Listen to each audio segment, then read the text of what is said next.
What's going on, guys? This is the SGPN Fantasy Podcast, brought to you by the Sports Gambling Podcast Network.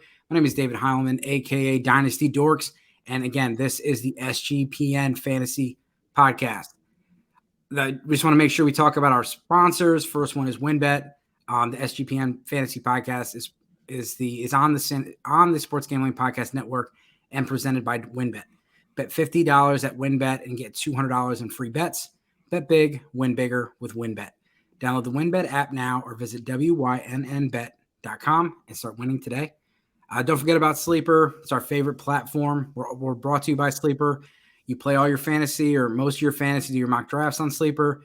Now you can win cold hard cash with their over-under game. Just head over to sleeper.com/SGP on your phone to join the SGP group, and Sleeper will automatically match your first deposit up to $100. That's sleeper.com/SGP. And don't forget about IP Vanish. We're also brought to you by IP Vanish. IP Vanish is the official VPN SGPN uses, and they're offering 70% off if you go to ipvanish.com/SGP. That's ipvanish.com/SGP. And then don't forget about our Discord channel and make sure you get back the perfect place to interact and sweat the bets out with the SGPN crew. Just go to sportsgamblingpodcast.com/Discord. All right.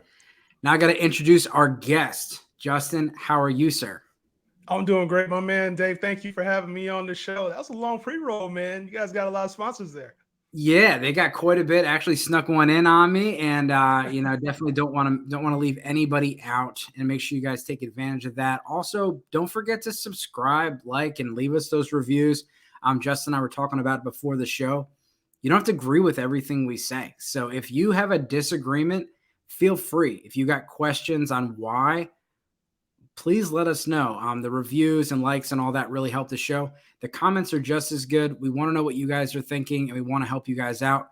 And like I said, it's fantasy football. Not everyone's going to agree, and we are adults, and we can talk about it. So, Justin, what do you got going on before we get into the draft guide? Yeah, I've been rolling out a lot of content on TikTok. So if you don't follow the FantasyGawds, that's one of the partners that I'm with, and then also FanDuel too. So a lot of fantasy football content related right now. And with the FantasyGawds, we actually just put out a free draft guide too, which I can actually share with you right now. But we put out a free draft guide that has a ton of content, if you don't mind me sharing.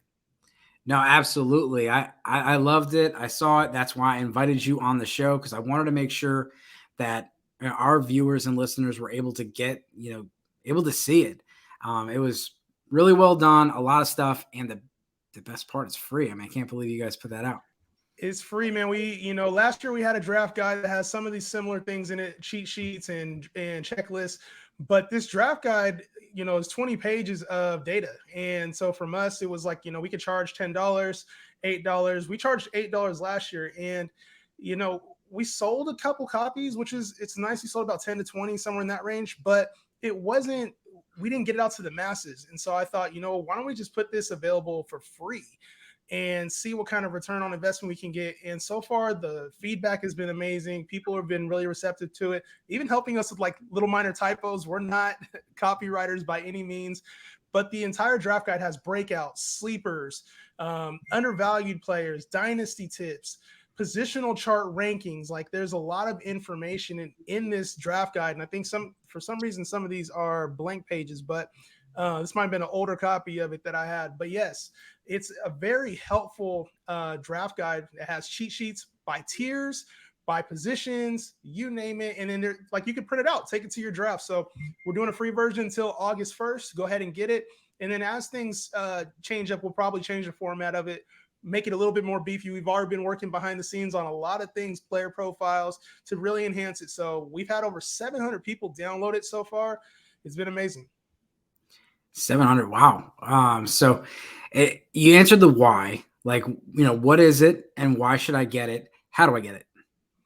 Yeah, so the easiest way to get it is either go to my personal Twitter account. You see Justin Henry with the 3 instead of the E. It's right there on my pinned messages. Or you can go to our TikTok page, which has a ton of other videos on it too. It's not just us dancing. It's actually providing valuable content in the TikTok format, which it's kind of rare to see people that can do both. And then it's in our bio. So it'll be like a link to our Discord. There's a download link there.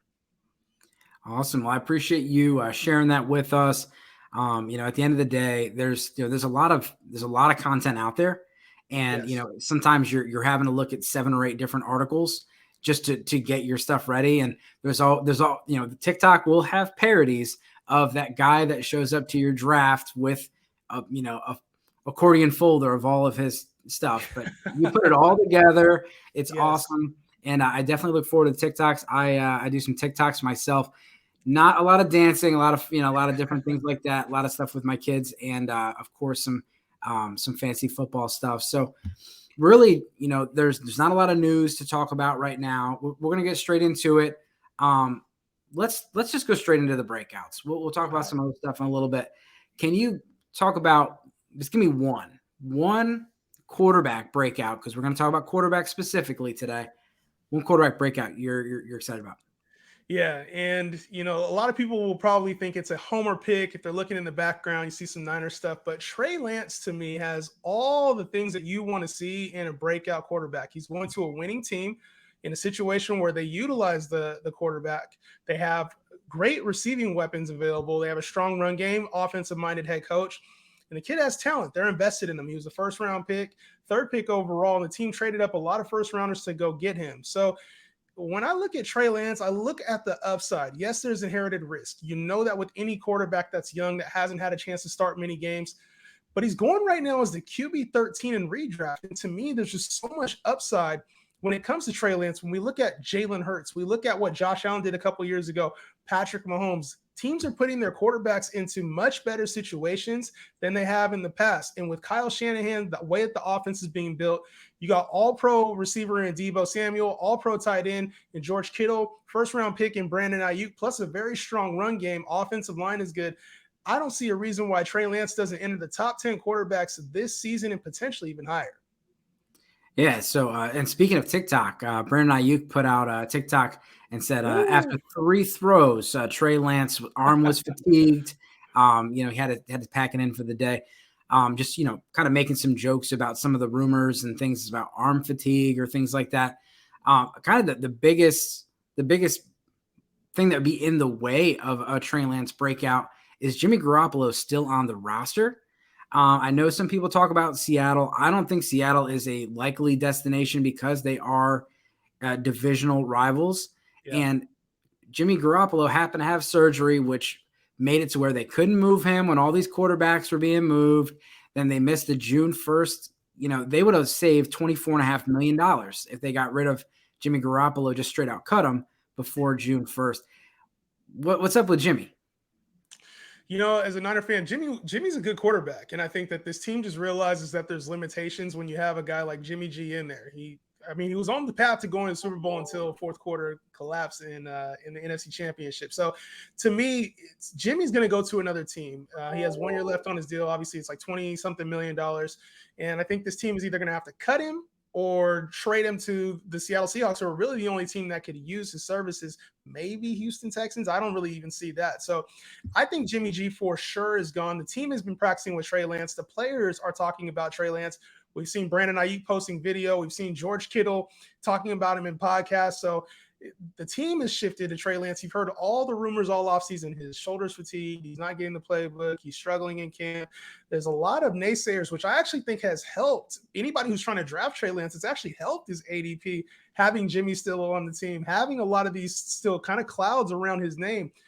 I think Trey Lance ducks off the offseason noise. Jimmy G finds a new home before minicamp, because minicamp is about to start. I think they find a new home for Jimmy G before minicamp, and this thing all goes away. Trey Lance comes into the season as a starter. He's been doing all the work in the offseason. Yeah, and there's a lot of people that are backing you up on that. Hitman, Mike Wright from the Fantasy Footballers, the running joke in all mock drafts is, when is he going to draft Trey Lance? And I had Michael F. Florio on the show, and he was talking about Trey Lance. And I put out a breakout quarterback article, and my number 1 quarterback was Trey Lance.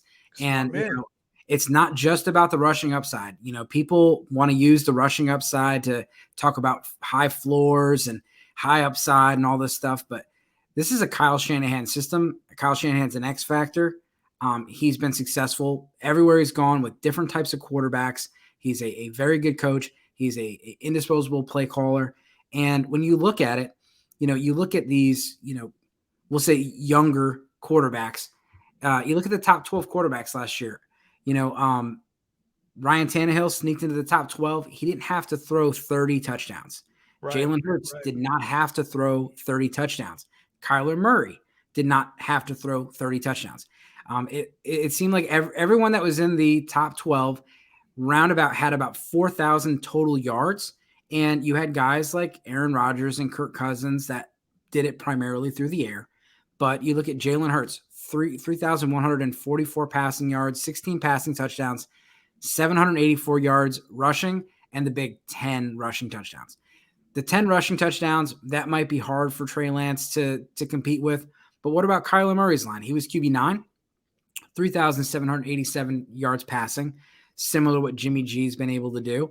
24 passing touchdowns, 423 yards rushing, and 5 rushing touchdowns. Very achievable. QB12, Ryan Tannehill, 3,734 yards passing, 21 touchdowns through the air, 270 yards rushing. Not a lot of rushing, but he had 7 rushing touchdowns. So, again, the combination is there. And, with Kyle Shanahan, this offense is going to be efficient, and Trey Lance is going to be the beneficiary. Very much so. And we look at, you mentioned the passing potentially being an issue for a lot of younger, more mobile quarterbacks. We saw Trey Lance have a game against the Houston Texans at the end of the year, over 200 yards, over 250 yards passing, and he had over 30 yards rushing in every single game he started last year. So a floor of 30 yards every rushing game, that's going to put him at almost a floor of 500 yards rushing last year. And you mentioned Kyler Murray at 490 something, and he was still the number 9 quarterback. We also talked about the touchdowns. You said 10 touchdowns for, I want to say it was Josh Allen. We saw in the early part of the season before Trey Lance got hurt, we saw red zone usage of Trey Lance very often with Kyle Shanahan. I want to say he had 2 rushing touchdowns, and that's going to be a big factor. This team has actually struggled to run the ball in the red zone with Elijah Mitchell, Jeff Wilson, just a lot of smaller backs. They drafted Tyrion Davis-Price, but Trey Lance is the goal line back right now, and it could be a Josh Allen type situation I see in San Francisco. So if he got 8 to 10 touchdowns, it would not surprise me at all. Yeah, and before we move on, I'll throw in a couple possible Jimmy G locations. The Cleveland Browns have been talked about. The New York Giants have been talked about. Houston and Tampa Bay. Tampa Bay has kind of put that to bed, but Tampa Bay is still out there. So I see one of your guys is on, another one of your guys is on my happens to be on my breakouts, but I'm going to talk about my number 2 guy, and that is Derek Carr. So I know Derek Carr, he did have a breakout at one point, but it's been a long time since Derek Carr has been a really fantasy viable quarterback in QB1 formats. In Superflex, he's kind of that safe QB2. You get him, you're not super excited about it, but you get that vanilla ice cream and he doesn't lose you the week. I think he could win you some weeks. He definitely has, in the terms of Joe Burrow, some sneaky rushing ability, but he's got weapons. He's got an upgrade at play caller. They got some improvements on the offensive line. I like what they got going on over there. And the price is right. You're not having to pay a whole bunch for Derek Carr because, like I said, he's kind of the vanilla ice cream. People aren't super excited about him. So you're looking at a QB 16 in Superflex Dynasty. He's not super old. He's got, he got great upside with his boy Devontae Adams, Darren Waller, Hunter Renfrow. They got, solid running backs there. And I'm just really, I think it's underestimated the Josh McDaniels effect. What are your thoughts on Derek Carr? I think you're spot on. And his value to me right now, his ADP is a QB 16 because we're expecting Derek Carr to just be the regular Derek Carr. And it's not going to be that case. This is the best receiver he's ever played with in Devontae Adams. Still has his reliable target in Hunter Renfrow, who he made a top 15 wide receiver last year. Darren Waller is there, who was getting peppered with targets. So the weapons are there for an offensive mind in Josh McDaniels, which to me seems like a perfect pairing for Derek Carr. I think the only concern you have is, does he carry the same upside as some of the other quarterbacks that you have to take before him, right? So you're looking at even, Trey Lance, or you're looking at Kyler Murray, you're looking at Dak Prescott even. It's like, does Derek Carr carry that same upside? I think that's probably baked into his ADP right now. But to me, if the touchdowns stick, we could be looking at a very sneaky season from Derek Carr. I actually agree with you on that pick. Yeah, and one thing it's difficult with quarterbacks is some leagues are 4-point scoring, some leagues are 6-point scoring for passing touchdowns. Then you have your whole Scott Fishbowl, other variant types of things. I'm not talking about all that stuff, but when you look at just we'll keep the turnovers and the completion percentage out of it. 4-point touchdown versus 6-point touchdown.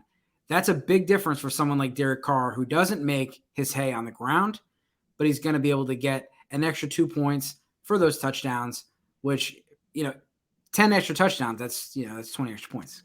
Yeah, that's a lot. And I think with Derek Carr, he doesn't also carry some of the same upside as like an Aaron Rodgers, a Tom Brady, guys that really limit their interceptions. And you mentioned the 4-point touchdowns versus the -2 for interceptions, which is the standard for most fantasy football leagues. That will hurt him a lot if you can't keep the INTs down. But if somehow those touchdowns were to get to the 35-40 range somehow, and those interceptions were to stay under 15, we're looking at a potential top 8 season from Derek Carr. Yeah, and that division is going to be absolute fireworks. So let's go with another one. Who else you got for us? Yeah, this other quarterback that I like as a breakout player kind of struggled during his rookie year. Trevor Lawrence, to me, for the Jags, has tremendous potential this year. Doug Peterson is going to be the coach there now. And we saw what he was able to do in Philly. They're surrounding him with weapons. Yeah, I know Christian Kirk got the $20 million deal. It caught everybody off guard. But bringing in Evan Ingram, looking at Travis Etienne get healthy, to me, this seems like the setup for a really good season for Trevor Lawrence, who obviously has the number 1 pick. There's talent there, and it doesn't just go away. So the Urban Meyer experiment didn't really work, but now he's surrounded with weapons, has a little bit better of a cast, and he had a stretch last year of 6 games. I want to say we only threw 1 touchdown. I don't expect Trevor Lawrence to repeat that effort. Like, those are 2 touchdown games. He could be adding another 10 touchdowns to that season already. So to me, I like the setup for Trevor Lawrence right now. He has the mobility that you like to see, strong arm. They've surrounded him with a little bit better talent, a little bit better leadership there in the organization. So give me Trevor Lawrence as an upside pick. He's going in the back end of the top 20 right now, around the 18-20 pick. So you can get him for fairly cheap. And I think he does have a lot more upside than people think. Yeah, the only thing I'll disagree with is that there was a little bit of an upgrade with the leadership. It was a lot bit of an upgrade with that leadership. Trevor Lawrence is coming in at QB 13 in your dynasty, which is obviously lower than where it was last year. It's still you're still going to have to pay up, And Doug Peterson, he's been known to be a player's coach. He's been has a good relationship with his players. I love the Philly. I love that just interaction. Seeing how much he trusts the players, and he wrote a book about being aggressive. And kind of called out Doug Marrone, ironically, with the Jaguars about not being aggressive enough against the Steelers in that playoff run. Doug Peterson is an X factor. I can't disagree because I also put Trevor Lawrence on my list. And, you could probably almost put all of the 2021 class on this potential breakout list. But Trevor Lawrence undoubtedly has the talent. And now with the right coaching, without the toxic stuff going on in the locker room, he can build. The offensive line isn't great.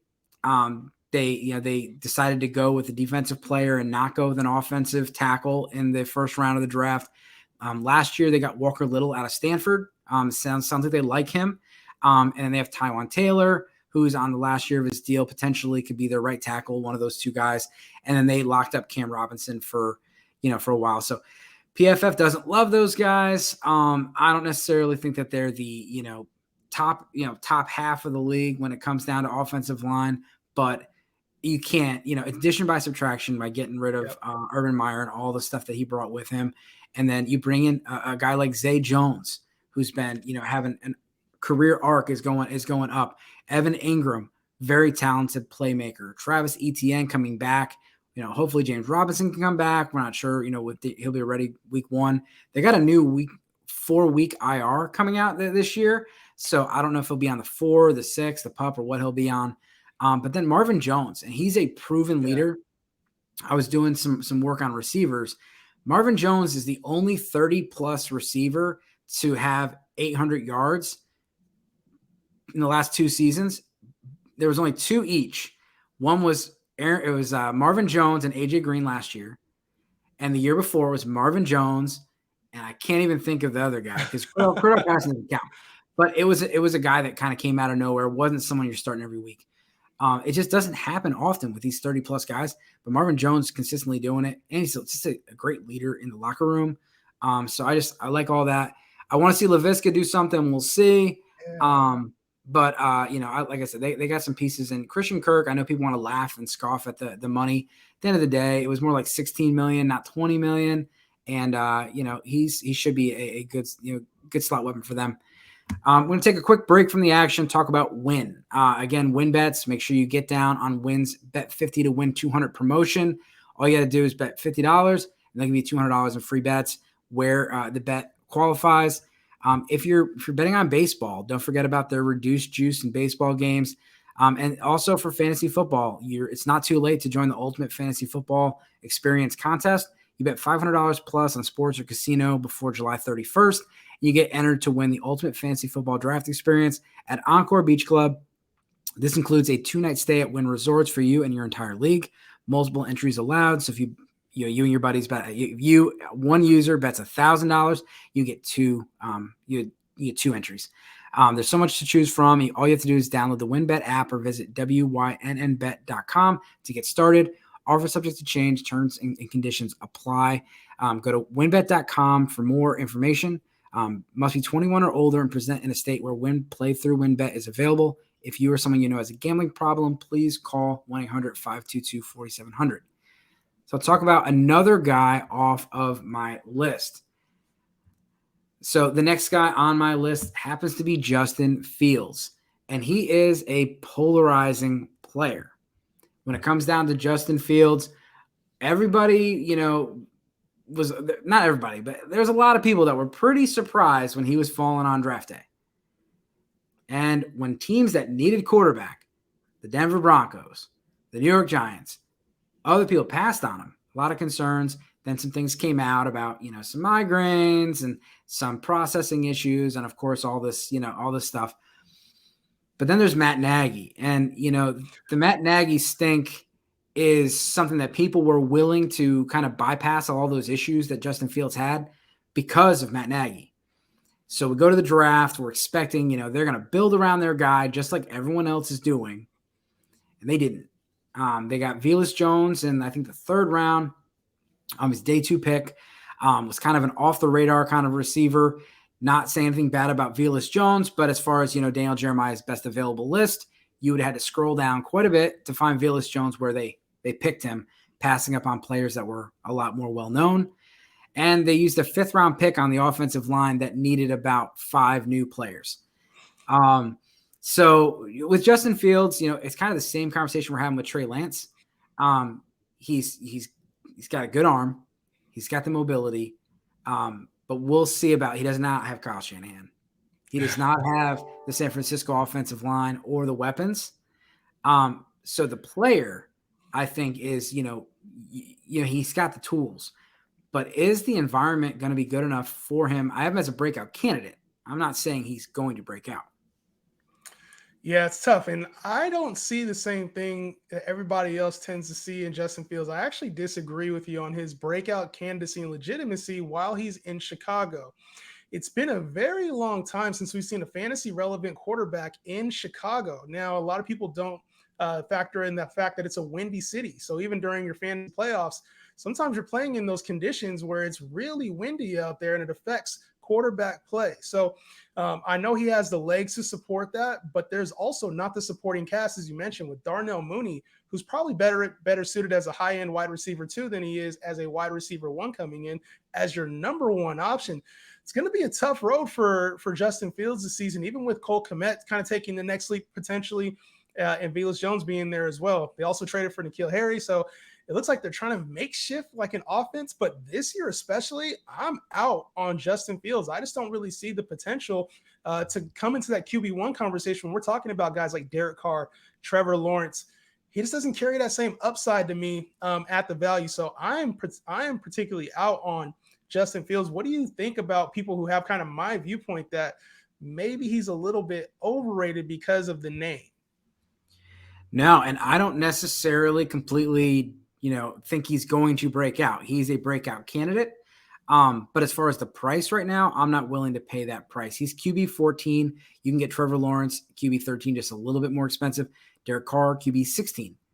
Yeah. The guy I'm going to talk about in a little bit, QB 17. So, with Justin Fields, I agree. There's a lot. Like next year, I talked about this on the Podathon on Saturday. There's a world where the Bears, are on the top 5 next year in the draft. They're sitting there and they got, you got, Van Dyke, Young, you got, a lot of good quarterbacks in this class. Stroud's probably gonna be long gone if they're in the top 5, not the number 1. Do they go and get him? They hook him up with his Ohio State teammate and get him a big body receiver. Do they go and get a top end receiver, or do they replace him? And this is very similar to the Jalen Hurts conversation last year, and we don't see the Bears going to playoffs. So no, I'm not completely in agreement. Just for me, it's all about player cost, and so I'm not going out and getting a whole bunch of Justin Fields. If I have him, I'm going to hold, because at the end of the day, people aren't going to be willing to pay because of the same concerns that you had. But the rushing upside is intriguing. And when it comes down to it, there's legitimate chance that he could have a Jalen Hurts type of a season with, 3,000 yards in the air. And, Jalen Hurts, look at his weapons last year. He had Devonta Smith, who is better than Darnell Mooney. True. But who's his second? Jalen Reagor? I mean, Byron Pringle and Jalen Reagor might give it to Pringle.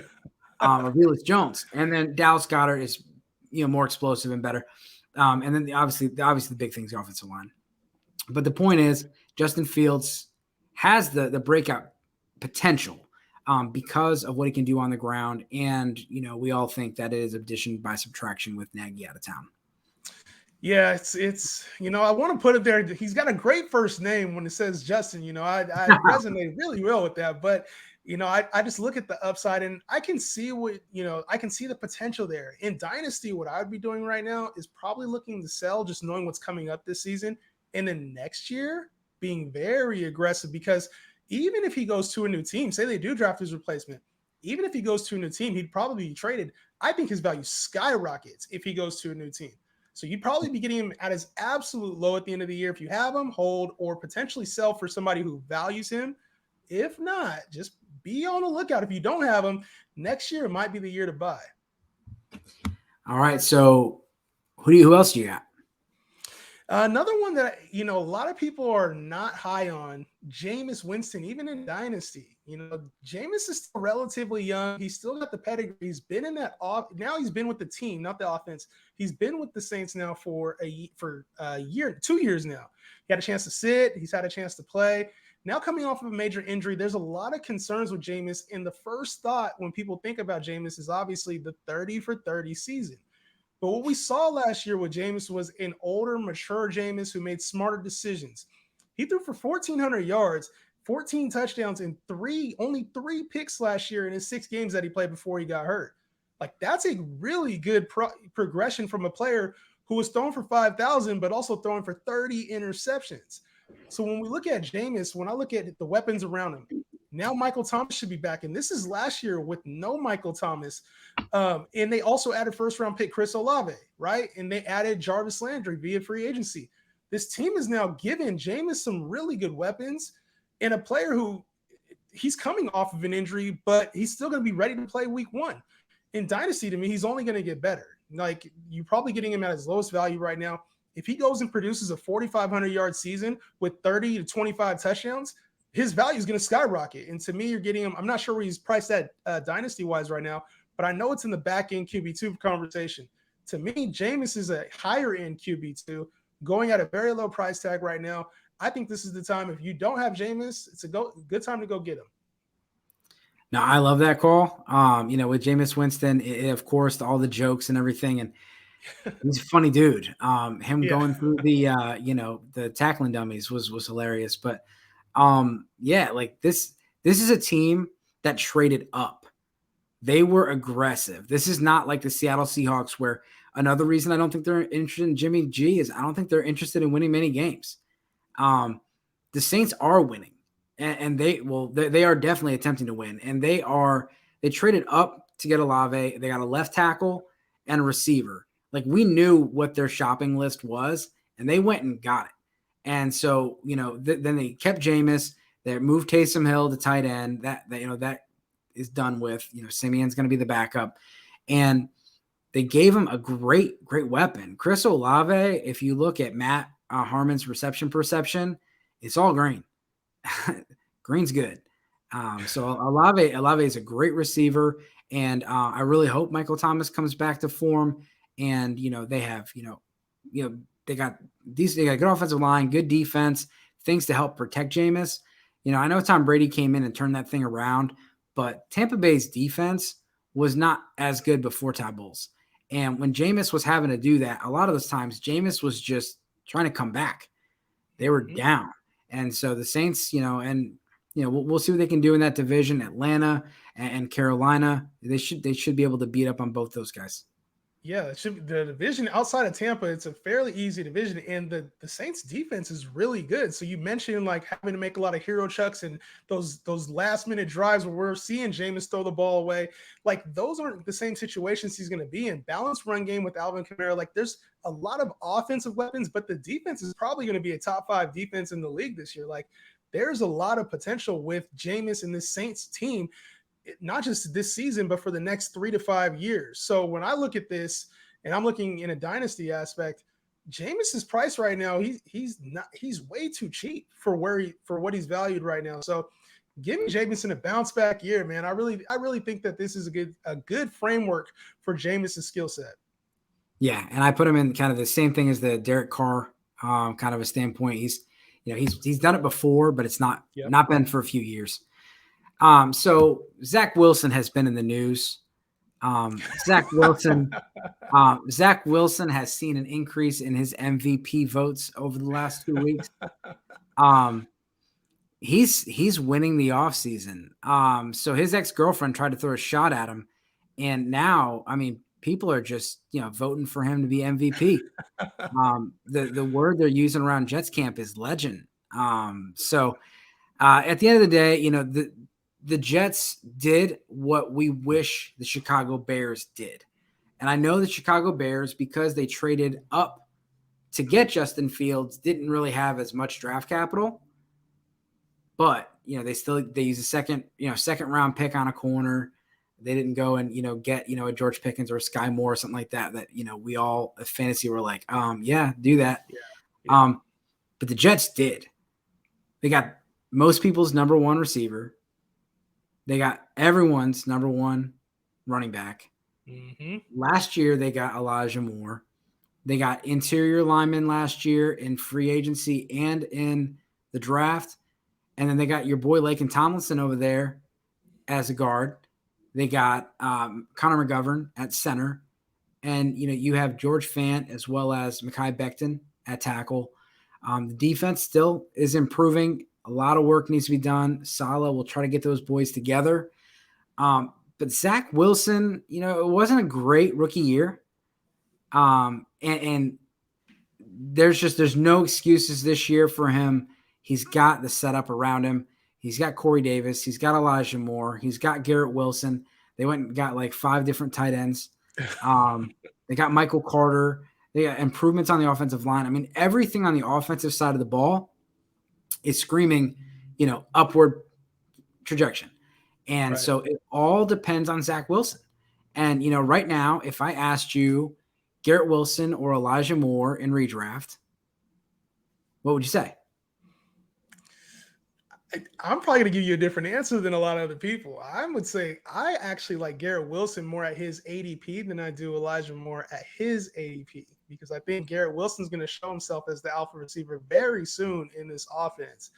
When it comes to Zach Wilson, though, I'm not sure about him this year. In Dynasty, the setup is amazing, though. I think they have put a lot of weapons around him. Another year with Breece Hall is going to be good. Another year in the offense will be good. I think he's going to need that third year in order to truly break out. This year, I'm not as excited. I still think there's a lot of youth there in that organization, even going and getting CJ Uzomah, getting Tyler Conklin. there's still some things that offense has to figure out, just because it's a lot of youth, a lot of young players. Elijah Moore, Zach Wilson, Michael Carter, you mentioned, Breece Hall. These are all young guys. I think next year, if you are a dynasty owner, just hold out. This is a guy, we talked about Justin Fields and holding out. This is a guy I think you just hold, you wait and see how it plays out this season. If he takes that next step, you got a superstar on your hands. If he doesn't take that next step, now I'd be questioning myself a little bit if I want to keep him or not. Yeah, and so I asked Michael Florio the same question as far as, Elijah Moore or Garrett Wilson, and he gave me the, A, B, no, C. I'm going to take Zach Wilson and then not try to figure out who it is. He's got some faith in him, more in a super flex standpoint, not pointing at him as a QB1, but when it comes down to it, this offense with Breece Hall and Garrett Wilson, you couldn't look for an offense that has been more improved. Maybe other than the Denver Broncos by going from Drew Lock to Russell Wilson, but minus a quarterback change. This was one of the most improved offenses, and I agree. I think Garrett Wilson hits the ground running. I think he's gonna be a stud. I got one more guy on the list, and I want to just ask your questions about this because this is another polarizing player. So you post your dynasty rankings up. Everyone looks at the one or two things that they think is stupid, and they'll let you know.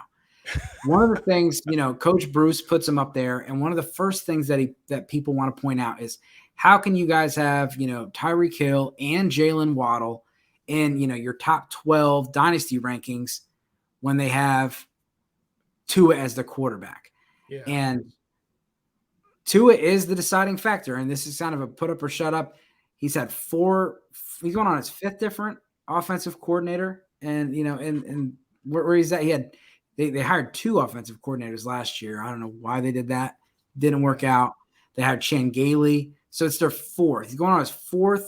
It's another one of your San Francisco guys coming out. Mike McDaniel. What are your thoughts about Tua? This is tough for me because everything points to like Tua having this monster breakout year. Like everything in me wants to be like, Tua, this is your time to shine. Like you got the offensive coordinator, the coach that you need with the right offense. You got great receivers. They went and traded for a top receiver in the game. But for some reason, I'm still not buying like that catapult, which is where if you're drafting Tua, you're kind of expecting that Trevor Lawrence, Trey Lance type of upside that we're talking about. And I don't necessarily see it. I do see this Miami Dolphins team running the ball a lot more than they have in the past now that Mike McDaniel's the coach. And to me, there's a little bit of limitations there. I could see Jalen Waddle and Tyreek Hill both in the run game as well. So kind of that wide back Deebo Samuel role. He's got 2 guys that can do it now. When it comes to arm limitations, we know that about Tua Tagovailoa. Like we just know his arm limitations. But with these receivers' ability to get yards after the catch, to me, it really is polarizing because I could see Tua Tagovailoa top 7 quarterback this year, but I could also see Tua Tagovailoa back in QB2 this year in the same breath. Like he's one of those players I don't really have my finger on right now, but at his ADP, I'm trying to look for more upside. I don't know. He really is one guy that I just don't have a strong yes or no. I think he gives me like Jimmy Garoppolo vibes, where he'll pass for 3,500 to 4,000 yards, get you about 20 to 25 touchdowns, and not do more than that. Yeah, and I should have said this, at the beginning of the show, but this one is for the super flexers. Because if you're not playing super flex, a lot of these guys are really your second quarterback. But in super flex, these dudes matter. And hitting the breakout and missing on the breakout could be, that could be your season right there, because the second quarterback on your team is a vital position. With Tua, he's QB 17 in Dynasty ADP. Justin Fields is QB 14. Who would you rather have? Tua all day. I'm taking Tua all day, QB 17. And it's for those same reasons. Like both of their upside isn't capped, but I think Tua's floor is going to be a lot safer than Justin Fields on a week-to-week basis for your team. And even long-term upside, he's in a more stable offense right now. They're going to have to do a lot in Chicago to match whatever they have going on in Miami right now when it comes to offensive talent, to the coaching, all of it. There's a lot and situation. To me, there's just a little bit more upside because if things do work for the Dolphins, we're talking about a different Tua. But if things work out in Chicago, there's still the limitations, I think, because of the talent around them. Yeah, they got a stable of running backs over there. They get Gesicki. They drafted a tight end from Boston College last year. They got a lot of pieces, and I'm super excited to see what McDaniel does. He has some of the best quotes, and all that stuff can be fun, and it can be great. You want to cheer for the guy. It doesn't mean it's going to actually translate. But like one thing he's doing right now, like, why are you wearing a hoodie on the sideline? He's like, because my players are wearing pads, and I want to know kind of how hot it is. So if I'm wearing a T-shirt, it's really hard for me to judge that. And so they asked him, what are some of the keys to success? And he said, well, sometimes people make football really hard, and I just like to get the ball in the hands of good players, and that's what I'm going to try to do. And it's like, thank you. Like, let's just do that, and let's not worry about all this other stuff. And obviously we'll see if it pans out, but he's definitely someone that I'm cheering for. And think he gets the job done? You think he takes that? You think Tua is ready to take the next step? Like, even as a super flex QB2, you want to have some upside there. Are you willing to say, you know what? I think Tua is good enough in a good enough situation that he can be my super flex QB2? No.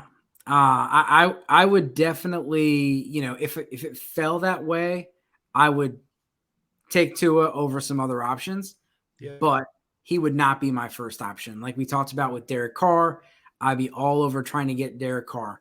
We talked about Trey Lance's ADP. He's, kind of a high-end QB2 right now. Be all over that. I would not be messing around. I would even go with, your more sure bets, especially in your redraft formats, your sure bets. But in Dynasty, it does make it a little bit more difficult because you're trying to project upside, and it's nice to have that, that youth. But again, I would, Trevor Lawrence, I definitely would take over Tua. There's just guys in that range that I would much rather have. I would, though, my concern in Dynasty with Tua, yes, he's young, he's 24 years old, 25, somewhere around that range. My concern with Tua is that if it doesn't work, it's the same thing Jimmy G. If he can't make the throws that this team needs to make, he will be replaced in another year or two. That's my biggest concern when it comes to Tua. Yeah, they're setting the situation up for Tua, but they're also setting the situation up for somebody else. And you could say the same thing about Zach Wilson if he doesn't do it. But Tua, the big concern is, all the stuff last year. I know with Brian Flores and all that, but it seemed like ownership was ready to ship him out, whether it was for Deshaun Watson, Tom Brady. He seems like he's kind of, the consolation prize for them at this point. And, they're in a pretty competitive division. Patriots are getting better. Bills are super good. The Jets are getting better. We'll see. I kind of threw some shade at Flores last year. And really, it's not at Flores. It's just, the people that wanted to point at his 7-game winning streak. And I was just like, they beat one team that was over 500 during that 7-game win streak. The combined record was like a 37% winning percentages. Those were bad teams. They beat the Jets twice. They beat the Giants. They beat the Texans. Like, they beat really bad teams. And I'm just, they lost to really good teams. So we'll see. Before we get to the rookies, I just want to make sure that we shout out Sleeper one more time. It's the fastest growing platform today with millions of players. You probably already play, fantasy football there, do your mock drafts there. I use it for mine. It's a game-changing product, unlike anything else in the industry. And now you can make money on Sleeper too by playing the new over-under game. Super simple. You pick any sport, choose 2 or more players that you like. Pick the over-under, for example, number of points in basketball, number of hits in baseball, number of catches in football. Then you choose the amount of money, you enter the contest, you watch the game, and you win. You can pick correctly. You can win anywhere from 2 times, 20 times your money. The main reason I'm excited about the over-under game on Sleeper is that it's the only app where I can join my buddies contest. Justin's got some great plays. I can just by a tap of the button, go into a group chat with him. It's insanely fun. We write it out together, see who wins. I can copy his picks. Stop what you're doing and download Sleeper now to play the over-under game. Have fun with your friends and make some money. On your mobile phone, join the listener group on Sleeper at sleeper.com/SGP. Sleeper will automatically match your first deposit up to $100. That's right. Join the squad. Get the 100% deposit match at sleeper.com/SGP. Let's talk about some rookies. This was not the most exciting rookie class. And, we thought Justin Fields fell. All the quarterbacks fell in this class. And Kenny Pickett went pick 19. Was it pick 19? Yeah. Pick 1? 20. Yep. So you didn't pick Pickett. You had two other quarterbacks. Let's talk about one of your rookie quarterbacks and what can you expect from a redraft standpoint and from a little bit of a dynasty outlook. Yeah, one of the quarterbacks that I really liked heading into the draft was Malik Willis. Obviously, there was some kind of free fall there. He was supposed to go in the first round. A lot of eyes were on that the entire draft. He fell to day 2. And Tennessee Titans got him, which to me, they had Tannehill, but it seemed like a really good setup for Malik Willis to do well. The team doesn't really need him right now. And we know he's very raw. So given that he is raw and that they have Tannehill, I wouldn't expect much from a redraft perspective. If something were to happen to Tannehill, I think it would be kind of similar to Justin Fields' situation last year where he had some really good games and then he would have a lot more duds. But Malik Willis, to me, does carry the upside in dynasty that you want. And I think his draft position actually hurt his dynasty stock. Because he didn't go in the first round, you're getting a lot more value on him. Yes, you'll have to redshirt for a year, potentially even 2 with Tannehill's contract if Titans decide to keep him. But when you get that, Malik Willis is going to have the rushing upside you're looking for, the strong arm that you're looking for. They drafted Treylon Burks. I'm assuming that at some point Derrick Henry will either be phased out of that offense or they're going to move away from him in about 2 years anyway. So you're looking at a guy, they're going to need him to be a superstar level quarterback. Is he going to be a superstar in the league? Like in real football, I don't think so.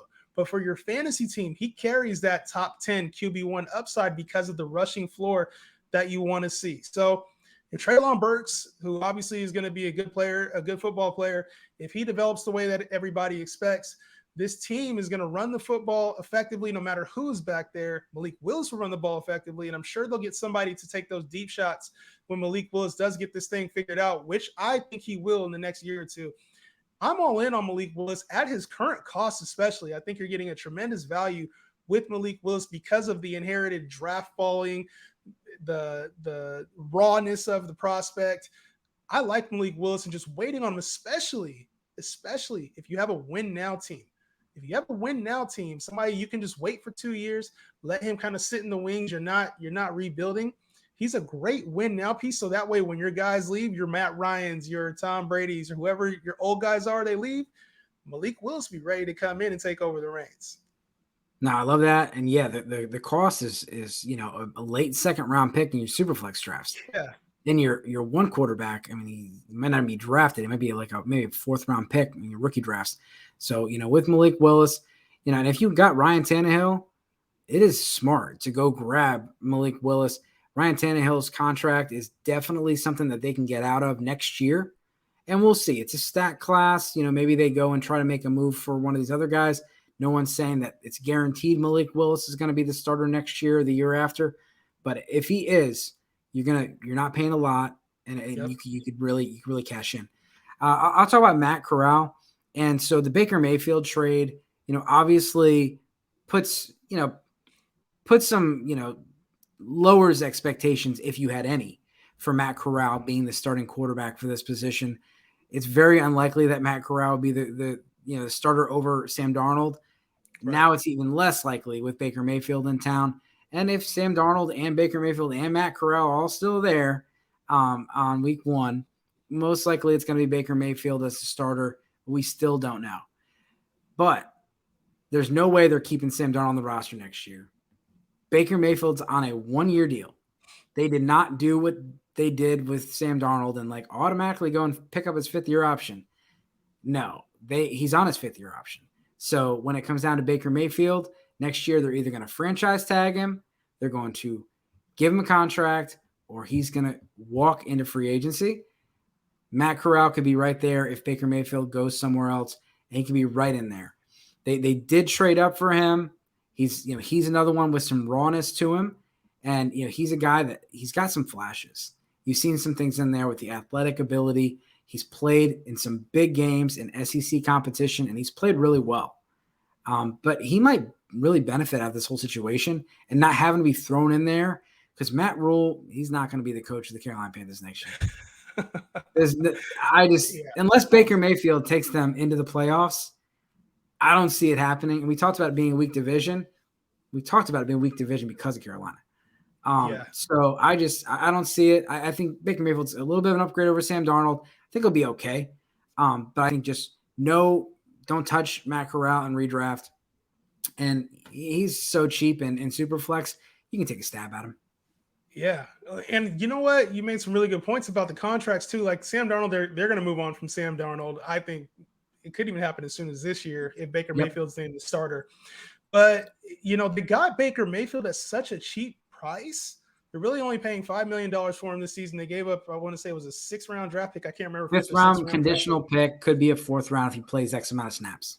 Right. And so the draft capital was so low. If they want to get rid of him next year, there's no issue with Matt Corral stepping into the starting role next year. So I absolutely love that pick. My guy Dan from the Fantasy Gods absolutely loves Matt Corral. Had him as his QB1 this out of the prospects this year.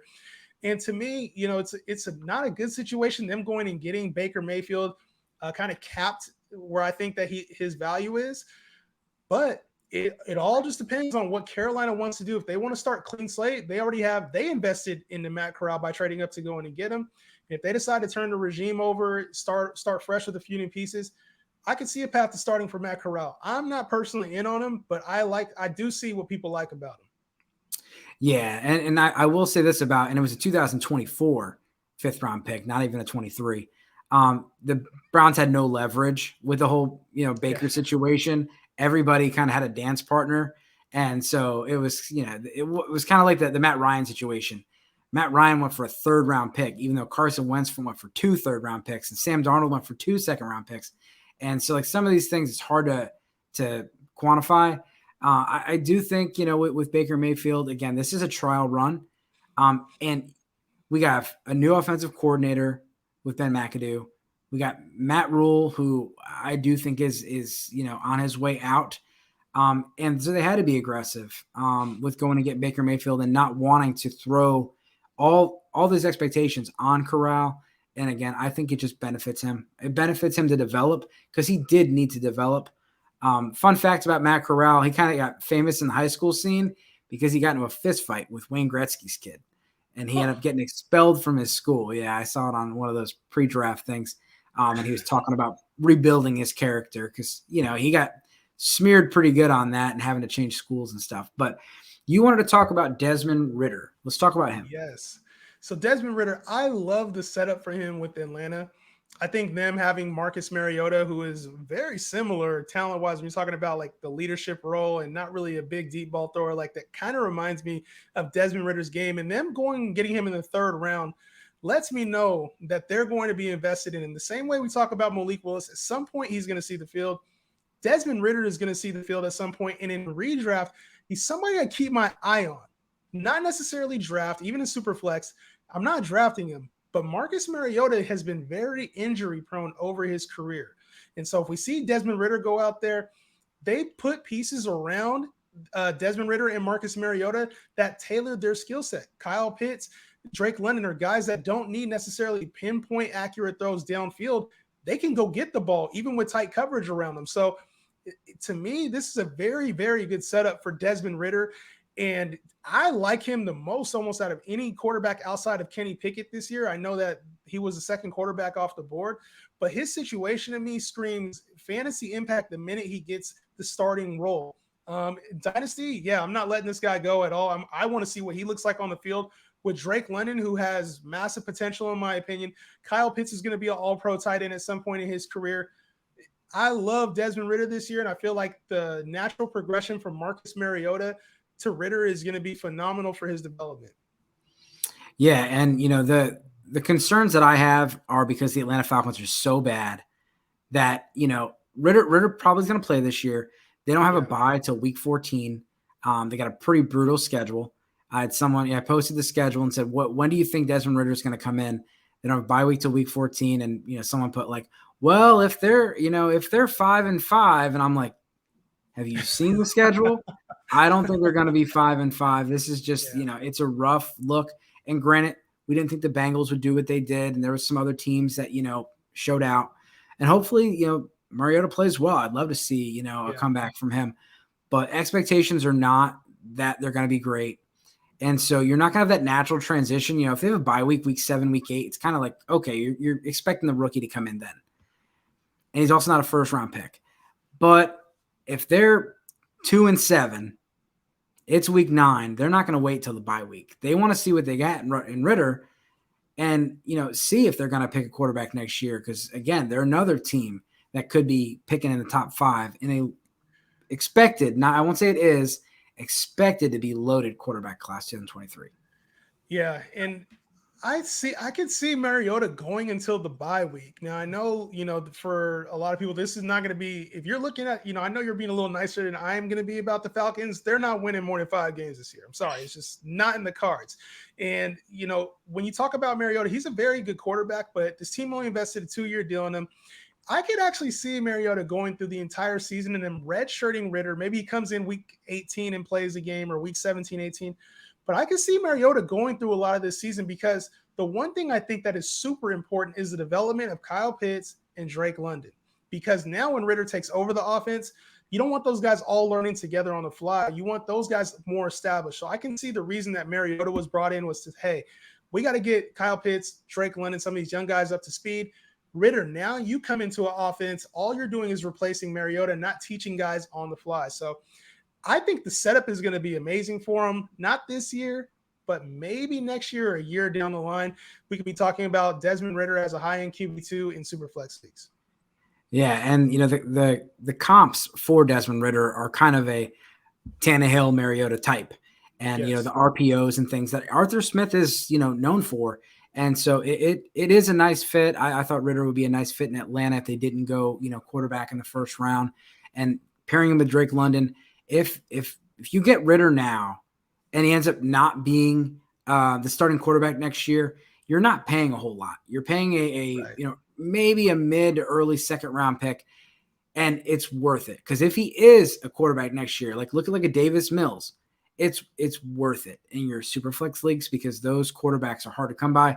And speaking of hard to come by, it is, again, another quarterback, and it's Kenny Pickett, the only first round pick, the only pick in the first 2 rounds of the NFL draft this year. With Kenny Pickett, there is Mitch Trubisky in front of him, and the Steelers franchise they're an older franchise. They got an established head coach. I don't think they're going to rush Kenny Pickett on the field unless they feel like they have to. Trubisky's another one of these. All these guys are kind of tied together today. Trubisky's another one where he had the Matt Nagy stink to him. And he went to Buffalo, played well in a couple preseason games and a couple blowouts. We don't really know what to expect. But we have seen it from Trubisky. He has taken a team to the playoffs. He got the Nickelodeon Most Valuable Nickelodeon Player Award. MVP award. So, when it comes down to it, he's got weapons. He's got a great running back, great situation. If he does not do well, they will put Kenny Pickett in. Mike Tomlin's not going to mess around, especially with a first-round pick. And, I saw that draft call. I love those draft room, videos. I saw the draft call to Kenny Pickett. And, the way Mike Tomlin talked to him and everything like that, of course, it's draft day. It's his big night. But Tomlin's got some expectations for him. I do think Trubisky, especially if the Steelers are winning, like Mariota, like you said with Mariota, they could keep things going, and you could see Kenny Pickett next year and not have so much expectation for this year. Yeah, the only way I think Pickett comes in is if the Steelers are losing, which it might be a rougher year than Steeler fans are used to. But you're right. This is a team they invested a first round pick in them. Went and got George Pickens as well to give even more receiver help. I don't think Deontay Johnson stays in free agency this year, but having him, Claypool, Pat Freiermuth, Najee Harris, there's a lot of a really solid foundation. And we know the Steeler team is very quarterback friendly when it comes to fantasy. So as long as the talent's there, I can see Pickett being the Steelers quarterback for the next 10, 15 years. If the setup is there for it. It's all dependent on, of course, on how he plays. He's got the arm you want. He's got the coaching that you want to have too, especially with that type of scenario. So, Pickens, Najee, Claypool, Freiermuth for the next 4 to 5 years, and potentially a start towards the end of this year. you gotta love Kenny Pickett's value right now. The perfect landing spot for him. Yeah, and he's not even being shot up. And, because I thought, supply and demand, maybe people throw him up there. And, you could see Kenny Pickett as the second, third, fourth, fifth person off the board. He's still hanging out in like 110, 111 range. Yeah. And, people are they don't know if they're going to get the immediate impact because of Trubisky. The later first round pick, it's not like he was a top 10 pick. He was top 20 pick. Right. And some of the, the concerns, the turnovers, the small hands, all that stuff. But it keeps the cost down. And again, quarterbacks are invaluable. And if you play Superflex, you understand what I'm talking about. If you don't, in your Superflex leagues, you have 12 teams. Everybody's got 3 quarterbacks. Yeah. There's only 32 quarterbacks. That's 36. So Kenny Pickett is very valuable. And if you can get someone like that he's a first-round pick, he's going to get a shot on the field. There's no way they're going to do a Jordan Love situation and just ride it out. Mr. Trubisky is not Aaron Rodgers. So Pickett will hit the field at some point, maybe this year, but if not, probably next year. Trubisky's got his contract was super low. I was really surprised how much money he got. Like Tyrod Taylor got more money. Chase Daniels, he always gets more money than everybody, but Chase Daniels, there's a lot of backup quarterbacks got way more money than Trubisky. Speaking of Trubisky, his fall has been kind of crazy to me, man. Just he played decent in Chicago, went to the Bills, and played decent. It's like he's probably going to play pretty decent in Pittsburgh and just not have the opportunity. So it's been kind of crazy watching his decline as well. Ben was pretty bad. Yeah. Ben was, he was just like, he was a statue's not even the right. I mean, he was literally just like a plant back there. There's some videos where he tried to do a toss and fell. He was just it was awful. And then you had no depth of target. I know Deontay Johnson got us a lot of fantasy points because of volume. Yeah. But Claypool really struggled because he didn't get those, and Pat Freiermuth came out and said my air yards suck last year. He said yards per reception, but his yards per reception were 9.6. He was like, that sucks. Well, it's not your fault, dude. The guy literally would just say hike and throw the ball. And so Trubisky, he's got some athleticism to create. He's got a much stronger arm than Ben at this point in their careers. So I don't say it's a huge upgrade or anything, but I do think he's going to be better suited for this offense and be able to help everybody around him. And again, Kenny Pickett is a very similar player as far as the skill set to a Trubisky, and I think they can learn from each other. Trubisky's matured. He's been humbled a little bit from some of the things that have happened recently. Absolutely. All right, well, we're past the hour. I really want to thank you for your time. This has been a lot of fun talking quarterbacks. Let's just do some tags. Where can we find you? Yes, sir. You can find me on Twitter, TikTok, you name it. Justin Henry with the 3 instead of the E. You can also find me on the Fantasy Gods on Twitter, but it's just Fantasy Gods on TikTok. It's probably where if you see my face, chances are you've seen it there on TikTok looking at fantasy football information. So Justin Henry with the 3 instead of an E, or Fantasy Gods is where you can find me. All right, man. I appreciate it. Make sure you guys go and download. We want to get to 1,000 downloads for that draft guide. So we'll be putting that link in the description of the video. You can check this out. If you're watching the video, that it's going to be an audio version of this. If you're listening to the audio and you want to see us, we're going to put this on YouTube as well. Make sure you guys subscribe to SGPN Fantasy Podcast and the Sports Gambling Podcast Network. Thank you. And as always, good luck this season.